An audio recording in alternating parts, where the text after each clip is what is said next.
Bueno, nos encontramos en la vereda Campobeño, municipio de Orito, Putumayo. Hoy entendemos un mensaje del cual el concepto es producir conservando, conservar produciendo.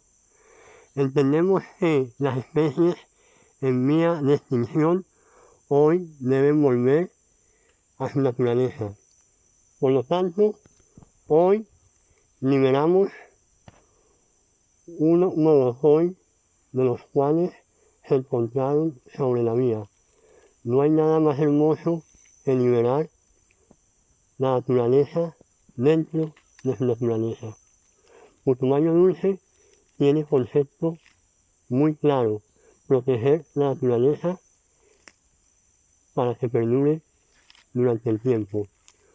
Un amigo emprende su camino. Hasta pronto.